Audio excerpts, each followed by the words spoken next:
ay mas matindi ho ito, mga kaibigan, na bagong tuklas na isiniwalat. Ayaw namang pakasuhan ni Senador Escudero itong si dating Presidente Digong. Naku po, ano ang nangyari? Alright, welcome back to my YouTube channel. I'm Andes Vlog. Naku, matindi ho ito.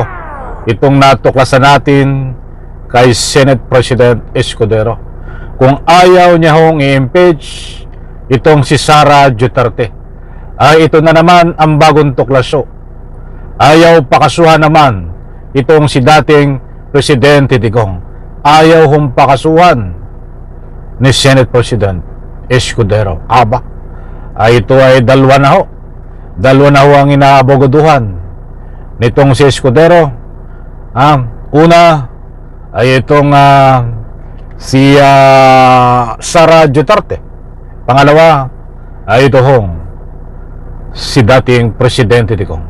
Ang bigyan po natin ng highlight dito ay ang usapin na ayaw na pakasuhan itong si Digong ni Senate President Escudero. Paano po nangyari yun? Mga mahal kung taga-subaybay. Nako, ay matindi ito. Kahit ano ang mangyari, ay dapat hindi kasuhan at huwag dumating sa dimandahan.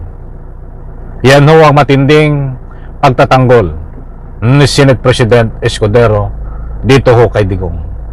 Hindi man lang pinapakinggan ni Escudero ang tinig, ang busis, ang hinaing ng taong bayan. Like for example, sa impeachment na lang ho, matigas ho ang ulo nito na talagang gusto siyang masusunod, na ayaw ngayon talakayin, ayaw ulitisin itong si Sara Duterte. Baka tayo maba diyan no sa impeachment. Kaya dito muna tayo nakapokus kay Digong, ang dating presidente. Diretsahan, inabaguduhan, pinagtanggol ni Senador Escudero itong si Digong. Wag na wag idemanda si Digong. Wag kasuhan si Digong. Ano ang gustong mangyari ho dito ni Senador Escudero? Kahit anong gawin ni Digong sa taong bayan, kahit anong gawin ni Digong sa Republika ng Pilipinas, kahit magbanta, napaslangin ang mga senador, at kahit ano pang pagbabanta na klase, dapat wag idemanda itong si Digong. Kung ayaw mong idemanda, di purihin mo na lang. Di ba? Ayaw niyang idemanda ayaw pakasuhan, di purihin mo na lang. Ibig sabihin, tama lahat ang ginagawa ni Digong. Yan po ang malaking question mark, mga mahal kung taga-subaybay. Kaya ito ho, wag na natin pong patagalin. Hindi po tayo nagpapakalat ng anumang fake news. Kaya kapag mayroon po kayong pagkakataon, inaanyayahan ko po kayo na panoorin, pakinggan, patapusin ang vlog na ito. At nasa ganon, lubos po nating maunawaan. Eto na po, shout out po sa lahat, mga kaibigan, at ibabahagi ko po sa inyo itong mainit-init pa na ito ay buhat sa bibig naman, buhat sa paninindigan ng ama ng Senado na itong si Senate President Escudero. At siyempre, ipaparinig ko rin po sa inyo itong mga galawan ni dating Presidente Digong na alam kong hindi ito dapat tularan. Ito po, ibabahagi ko po sa inyo. Nandyan ho sa screen. Pwede nyo pong i-screenshot para lubos nyo pong mabasa, kasi medyo maliliit ata yung litra. I-screenshot nyo po. Iyan po ang ating bibigyan ng topic, tatalakayin, bibigyan ng public opinion. At syempre, nandyan po ang larawan ni Senate President Escudero, katabi ho si Digong. Ito ho, at babasahin natin, mga kaibigan. Ang una kong babasahin ay itong galawan ni Digong. Ito ho, pakinggan po natin mabuti. At pagkatapos po nito, ay sasagot naman dito itong si Escudero, at babasahin ko din po sa inyo. Ito po, ngayon Marami kasi sila. Ano ang dapat ang gawin natin? Di patayin natin yung mga senador ngayon para mabakante. Kung may makapatay tayo ng 15 senador, ipasok na tayo sa lahat. Yan po ang pahayag ni dating Presidente Digong. Pero kawawa naman, pero nakakainis kasi yung hindi naman lahat, pero talking and opportunities the only way to it is pasabugin na lang natin iyang may kasapang pasasabugin. Ngayon yan ay sinagot ni Senador Escudero, at ito po ang kasagutan ni Senador Escudero. Ito, pakinggan po natin. I don't feel allowed to nakakalungkot man ang ganyang pahayag. Sana kung may sagot man doon, siguro sa balutan na lang natin tingnan. Aba, nakakalungkot man din yung pahayag, at kung may sagot ay sana sa baluta na lang tingnan. Itutuloy ko po, mga kaibigan, sa pamamagitan ng ating mga kababayan, at wag na sa demanda. Ay maliwanag dito mga kaibigan na wag nang idemanda si Digong. Pinagtanggol ho nitong si Senador Escudero. But I don't think any of the senator but pertinent about the remark.